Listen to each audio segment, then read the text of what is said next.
Assalamualaikum students।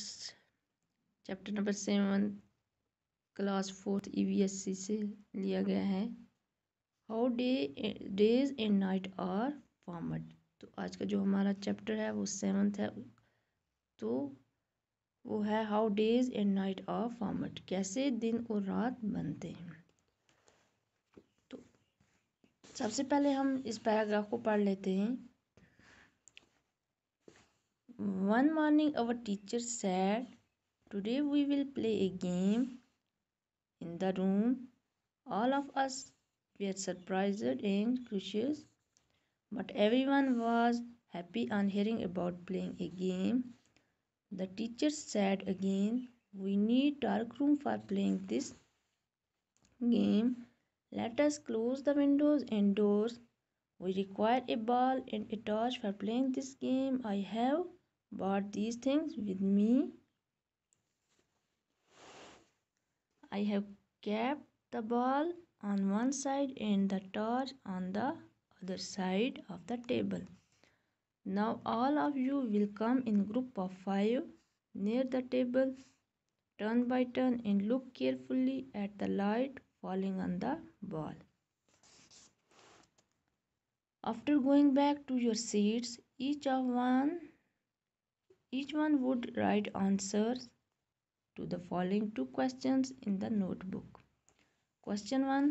On which part of the ball is the torch light falling? Question 2. Why is there darkness on the other side of the ball? तो बच्चों, आज का जो हमारा topic है वो है how days and night are formed, कैसे दिन और रात बनते हैं। तो हमने यहाँ पे पढ़ा one morning our teacher said, एक सुबह हमारी टीचर ने कहा, today we will play game in the room. तो आज हमें एक गेम खेलनी है रूम में। All of us were surprise and curious. तो हम सब हैरान हो गए। And everybody was happy on hearing about playing a game. और हर कोई खुश दिख रहा था कि आज हमें एक गेम खेलनी है। जब उन्हें पता चला कि हमें एक गेम खेलनी है। The teacher said again. Teacher ने कहा, we need dark room for playing this game. तो हमें ये गेम खेलने के लिए एक डार्क रूम चाहिए, एक अंधेर वाला कमरा चाहिए। लेट अस, चलो, close the windows and doors, चलो खिड़कियाँ और दरवाजे बंद कर दो। We require a ball and a torch for playing this game. I have bought this thing with me. तो हमें इस गेम को खेलने के लिए एक बॉल और एक टॉर्च की ज़रूरत है जो हमें खरीदनी है। I have kept the ball on one side and the torch on the other side of the table. हमें टॉर्च को टेबल के एक साइड में रखना है और बॉल को दूसरे साइड में रखना है, जैसा कि यहाँ पे इस तस्वीर में दिखाया है। यहाँ पे एक टेबल लिया है इन्होंने और बॉल को यहाँ पे रखा है और उसकी दूसरे साइड में टॉर्च को जला के रखा है। Now all of you will come in group of 5 near the table, turn by turn. और तो आप जो बच्चे हो, आप 5-5 के ग्रुप में हर कोई टेबल के नज़दीक बारी बारी आ जाओ। And look carefully at the light falling on the ball. और ध्यान से देखो कि लाइट जो है वो बॉल के किस तरफ पड़ रही है। तो जैसा कि यहाँ पे दिखाया गया है, ये बॉल है और यहाँ पे एक टॉर्च है। जो टॉर्च की लाइट है वो बॉल पे गिरा रहे हैं और यहाँ पे हमें देखना है कि बॉल के किस साइड में लाइट पड़ रही है। तो यहाँ पे हमने देखा कि जो साइड बॉल का टॉर्च के सामने है तो उस पर लाइट पड़ रही है, और जो टॉर्च के दूसरी साइड है सामने नहीं है, वहाँ पे क्या है, अंधेरा है।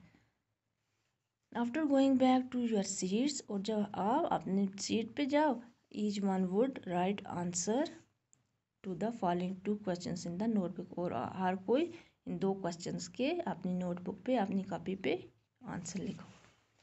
तो क्वेश्चन 1 जो बता रहा है वो है, one on which part of the ball is the torch light falling.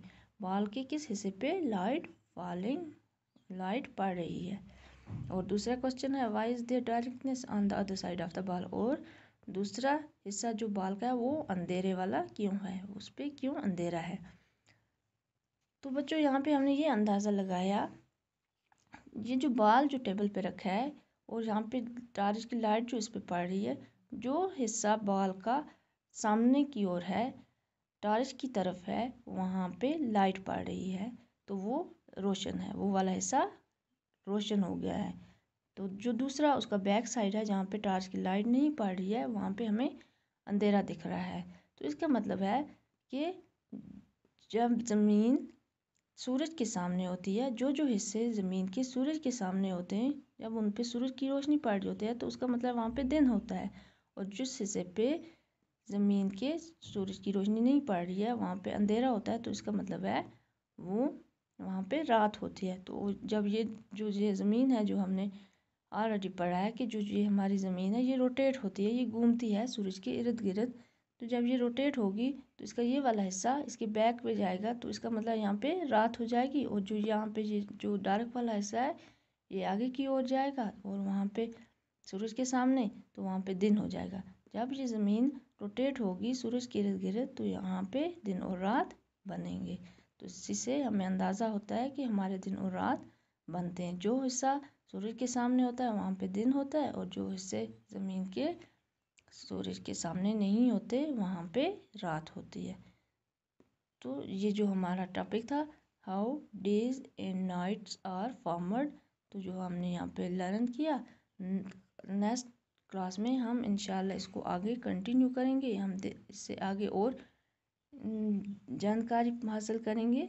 तो आज इतना ही, खुदा हाफिज़।